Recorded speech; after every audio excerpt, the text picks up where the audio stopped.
जांच एजेंसियों के ताबड़तोड़ एक्शन से हड़कंप मचा हुआ है। अब नोएडा में ईडी ने धरपकड़ शुरू कर दी है। नोएडा के एटीएस ग्रुप पर ईडी ने तगड़ा डंडा चलाया, जिसके बाद जबरदस्त तरीके से हड़कंप मचा हुआ है। देश के अलग अलग राज्यों में ईडी के तगड़े एक्शन से अफरा तफरी का माहौल बना हुआ है।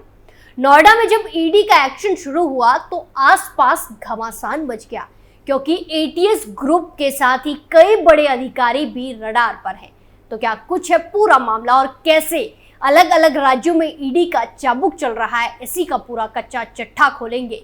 नमस्कार, कैपिटल टीवी में आपका स्वागत है और मैं आपके साथ प्रिया बिस्ट। एटीएस ग्रुप पर ईडी का चला चाबुक, 3400 करोड़ की धोखाधड़ी का पर्दाफाश, बड़े अधिकारियों पर भी गिरेगी गाज, अलग अलग राज्यों में चल रहा ईडी का डंडा। नोएडा में प्रवर्तन निदेशालय यानी कि ईडी ने एटीएस ग्रुप ऑफ कंपनीज के खिलाफ जबरदस्त तरीके से छापेमारी की। ये कार्रवाई 3400 करोड़ रुपए की जमीन घोटाले धोखाधड़ी के मामले में की गई है, जिसमें नोएडा अथॉरिटी के 3 वरिष्ठ अधिकारियों की भूमिका भी संदिग्ध बताई जा रही है।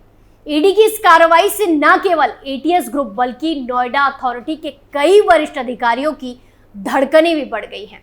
ये मामला निवेशकों की उम्मीदों और विश्वास के साथ खिलवाड़ का है, जो इस धोखाधड़ी से प्रभावित हुए हैं। आने वाले दिनों में इस मामले में और भी बड़े खुलासे होने की उम्मीद है। सूत्रों के मुताबिक एटीएस ग्रुप पर जमीन सौदों से जुड़े 3400 करोड़ रुपए के बड़े घोटाले का आरोप है।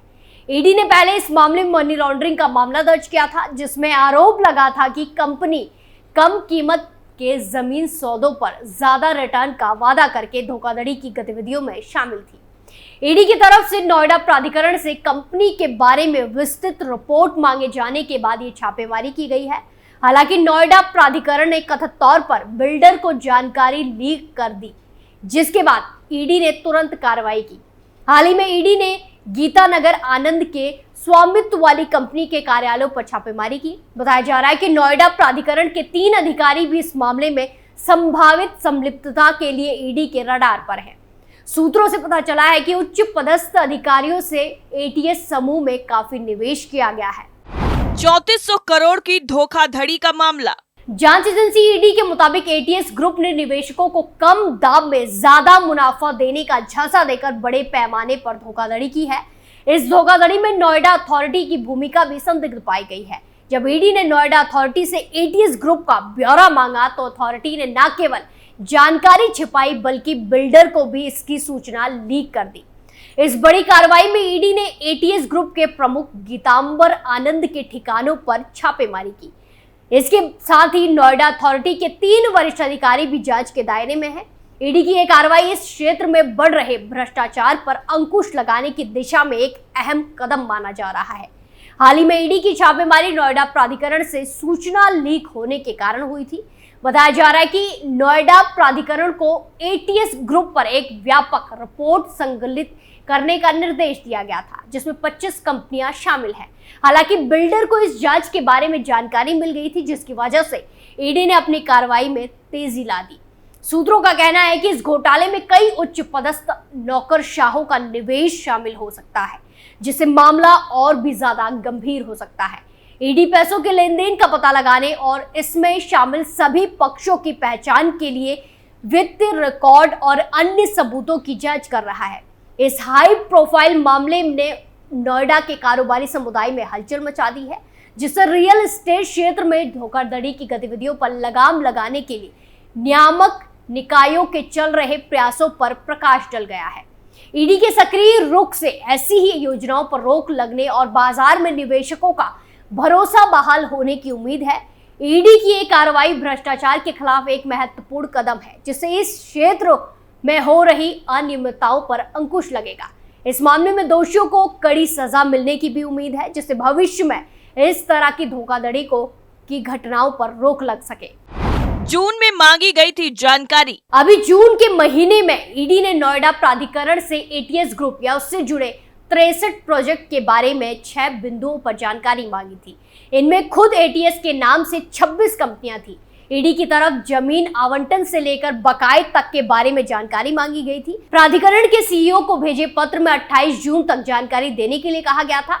बताया जा रहा है कि ईडी को एटीएस ग्रुप और अन्य कंपनियों के बीच लेन देन में गड़बड़ी को लेकर शिकायत मिली है।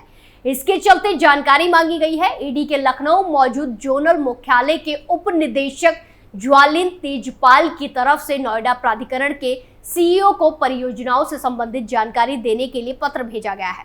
पत्र में 63 प्रोजेक्ट के नाम है। सूचना मांगने के आधार मनी लॉन्ड्रिंग बताया गया है। ईडी के इस पत्र के बारे में नोएडा प्राधिकरण के अधिकारियों का कहना है कि अभी ये पत्र सामने नहीं आया है, हो सकता है कि ऑफिस में डाक के जरिए आया हो। पत्र में जो जानकारी मांगी गई है उसको तय समय में उपलब्ध करा दिया जाएगा। इस बारे में एटीएस के निदेशक गीतांबर आनंद के मोबाइल पर कॉल और मैसेज कर जानकारी मांगी गई है, लेकिन उन्होंने कोई जवाब नहीं दिया। आम्रपाली और सुपरटेक मामले में पहले से ही चल रही जांच। ईडी नोएडा से जुड़ी बाकी बिल्डरों की परियोजनाओं को लेकर भी जांच कर रहा है। आम्रपाली, सुपरटेक, यूनिटेक के अलावा 3C बिल्डर की परियोजना जांच के दायरे में है। पिछले महीने ही ईडी ने 3C की लोटस 300 और लोटस बुलेवर्ड को लेकर जानकारी मांगी थी। शहर में करीब 70 से 80,000 खरीदार फ्लैट पाने और 30,000 से अधिक खरीदार रजिस्ट्री के इंतजार में है। वक्त पर परियोजनाएं पूरी न करने और रजिस्ट्री रुकी होने को लेकर खरीदार आए दिन प्रदर्शन कर रहे हैं। खरीदार लगातार आरोप लगा रहे हैं कि बिल्डरों ने उनसे लिए पैसों को दूसरी परियोजना या बाकी व्यवसाय में लगा दिया। बिल्डरों ने पैसे की हेराफेरी कर उनके साथ धोखा किया है। खरीदारों को फ्लैट पर कब्जा दिलवाने और रजिस्ट्री कराने के लिए शासन ने अमिताभ कांत समिति की सिफारिशों को लागू कर रखा है। इसमें बिल्डरों को कोरोना काल के समय का 2 साल का 0 पीरियड का फायदा दिया जा रहा है। इसके बावजूद बड़े बिल्डर सहमति देकर बकाया जमा करने को आगे नहीं आ रहे हैं। इससे फ्लैट खरीदारों को इसका अधिक फायदा नहीं मिल पा रहा है। स्पोर्ट्स सिटी का मामला भी फंसा। स्पोर्ट्स सिटी में भी मामला फंसा हुआ है। ये खेल सुविधा विकसित नहीं करने पर प्राधिकरण ने रजिस्ट्री समेत कई प्रक्रिया पर रोक लगा रखी है। इसमें कुछ परियोजनाओं में एटीएस समूह सीधे या अप्रत्यक्ष रूप से जुड़ा हुआ है। एटीएस पर प्राधिकरण का काफी पैसा बकाया है। लोक लेखा समिति ने बिल्डर और प्राधिकरण के अफसरों को परियोजना में खेल सुविधाएं विकसित करने समेत आ रही अन्य अड़चनों को दूर करने के निर्देश दिए थे। क्या जानकारी मांगी गई? समूह की किसी भी कंपनी को जमीन आवंटन का ब्यौरा, यह आवंटन बोली दाता के रूप में एकमात्र क्षमता से हुआ या कंसोर्टियम के हिस्से के रूप में समूह कंपनी द्वारा किए गए भुगतान, बकाया और उसमें देरी का विवरण, आवंटन की शर्तों के तहत परियोजनाओं के काम में आदि कोई लापरवाही पाई गई हो तो उसकी जानकारी, यदि कोई एफआईआर पंजीकृत हुई है तो उसकी पूरी रिपोर्ट, क्या कंपनी का आवंटन रद्द किया गया है, यदि कंपनी के खिलाफ कोई और एक्शन लिया गया है तो उसकी जानकारी। तुलसियानी ग्रुप पर भी हुआ था एक्शन। अभी हाल ही में ईडी ने बैंक धोखाधड़ी मामले में जुड़ रही मनी लॉन्ड्रिंग जांच में एक रियल एस्टेट कंपनी के खिलाफ उत्तर प्रदेश के 3 जिलों लखनऊ, मेरठ, नोएडा और प्रयागराज और हरियाणा के गुरुग्राम में कई जगहों पर छापेमारी की। इस दौरान ईडी ने तुलसियानी समूह से जुड़े लोगों के दफ्तरों और आवासीय परिसरों में तलाशी ली।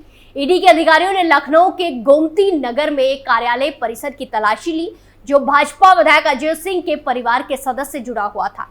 तुलसियानी ग्रुप के तत्कालीन सीएमडी अनिल तुलसियानी और उनकी पत्नी पर कथित तौर पर खरीदारों को धोखा देने और बैंक धोखाधड़ी का आरोप है। नए निदेशक कथित तौर पर भाजपा विधायक से जुड़े हुए हैं। ईडी ने ये कार्रवाई यूपी पुलिस की एफआईआर के आधार पर की जो लगभग 4 करोड़ 63 लाख रुपए की बैंक धोखाधड़ी के लिए रियल एस्टेट कंपनी के खिलाफ दर्ज किया गया था। इलाहाबाद हाई कोर्ट ने भी ईडी को मामले की जांच कराने का आदेश दिया था। ईडी की जांच से पता चला कि मामले में अपराध की आय लगभग 10 करोड़ रुपए है। छापेमारी के दौरान एक कंपनी जिसका नाम जीएस एक्सप्रेसवे है वो 301 शहर प्लाजा लखनऊ के पते पर रजिस्टर्ड है, जिसके निदेशक अनिल तुलसियानी और उनकी पत्नी कविता थे।